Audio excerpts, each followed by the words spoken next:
स्वागत है आपका एस्ट्रोनॉट लाइब्रेरी यूट्यूब चैनल में। आज का जो हमारा डिक्टेशन है वो दिनांक 12 जून 2021 को राजस्थान पत्रिका से संपादकीय डिक्टेशन बोला जाएगा। गति 90 शब्द प्रति मिनट। तो डिक्टेशन लिखने के लिए रेडी हो जाइए। डिक्टेशन को शुरू करेंगे 3 सेकंड में।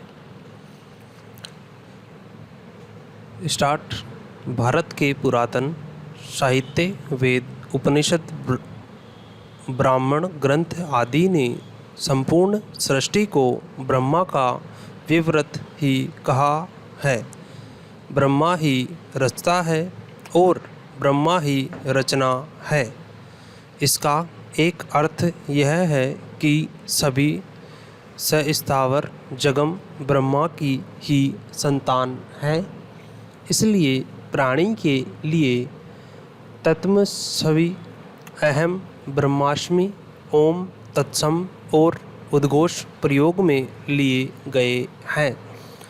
प्रकृति का सिद्धांत यह भी है, पिता वे जायते पुत्राः। इसके अनुसार भी सभी प्राणी ब्रह्मा की संतान होने के कारण ब्रह्मा ही हैं। पैरा। दूसरी ओर सूर्य जगत का आत्मा है, ब्रह्मा भी है, अतः हम सबका भी ब्रह्मा ही है। जिस प्रकार मकड़ी जाला बनाकर स्वयं उसमें प्रवेश कर जाती है, उसी प्रकार ब्रह्मा भी सृष्टि की रचना करके उसमें प्रविष्ट हुआ करता है। तत्सर्वष्टा तदेवानु प्राश्वित। ब्रह्मा का स्थान सूर्य और ब्रह्मा से भी आगे है। ब्रह्मा निराकार निष्कल है। उपकरण निराकार को नहीं देख सकते हैं। गाड पार्टिकल के नाम से विज्ञान जिसे खोज रहा है वह कण है, साकार है, सकल है। भले ही इस कण को ब्रह्मा कहे अथवा अवयव पुरुष, किंतु ब्रह्मा नहीं कह सकते। पैरा। गाड शब्द का अर्थ भी समझना पड़ेगा। हम भारत में देवता को गाड कहते हैं। इनकी संख्या मूल रूप से 33 है। ईश्वर संस्था इसके आगे की है। प्रत्येक शोर ब्रह्मांड का एक ईश्वर होता है।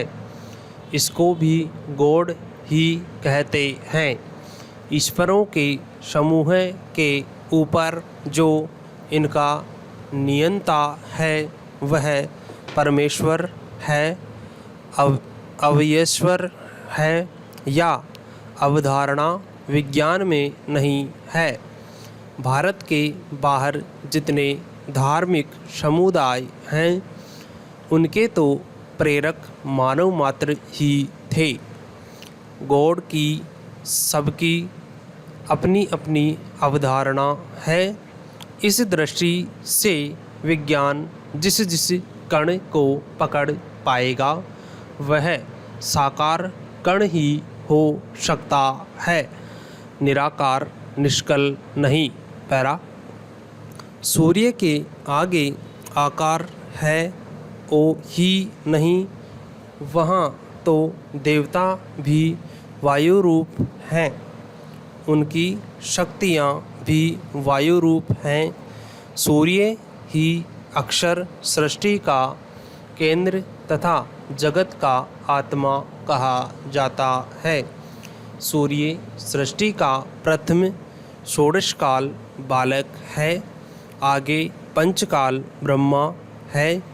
इसके आगे चतुष्पाद ब्रह्मा के 2 पाद परात्पर और निर्विशेष हैं। वही निर्विशेष वेदों का ब्रह्मा है, जहाँ से प्रथम कण अवयव पुरुष की सृष्टि होती है। पैरा छांदोग्य उपनिषद में ऋषि कहते हैं, तत्वमसि वह तू ही है, तू ही सत्य है, तू ही आत्मा है, तू ही ब्रह्मा है। प्रलय अवस्था में निराकार भी वही ब्रह्मा है और सृष्टि रूप में स्थूल भाव में भी वही ब्रह्मा है। सुषुप्ति काल में व्यक्ति अचेत की तरह सोता है, न कुछ भान रहता है, न ही कुछ याद रहता है। उस अवस्था में सभी प्राणी सत्य में लीन हो जाते हैं। सबके भीतर उस काल में जो सूक्ष्म तत्व रहता है वही ब्रह्मा है। सब उसी के रूप हैं, वही आत्मा है। तत्वमसि वही तू है।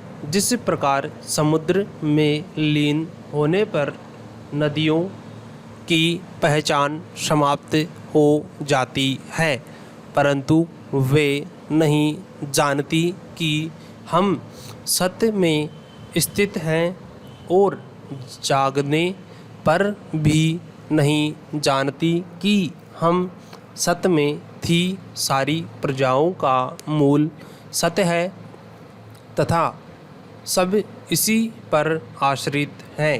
पैरा हम किसी वृक्ष को कहीं से भी काटे, कुछ रस निकलता है, पेड़ में रहता है।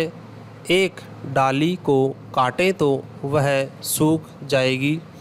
जड़ के नीचे बीज नहीं रहता, किंतु पेड़ में बहता रहता है। बीज को तोड़कर देखो तो भीतर कुछ नहीं है, किंतु पेड़ बनने की क्षमता और पूरे पेड़ का स्वरूप भी, फल प्राप्ति भी बीज की उपस्थिति प्राण रूप में रहने से ही संभव है।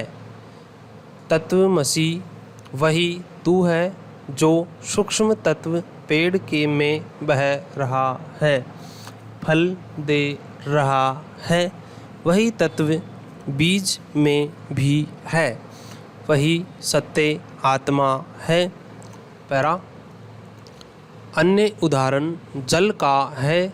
उसमें नमक मिला देने पर नमक पानी में घुल जाता है, किंतु दिखाई नहीं देता। सारा पानी खारा हो जाता है।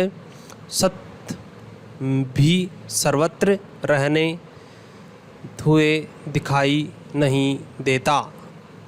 आत्मा की वही सूक्ष्म सत्ता सत्य है, वह तू ही है।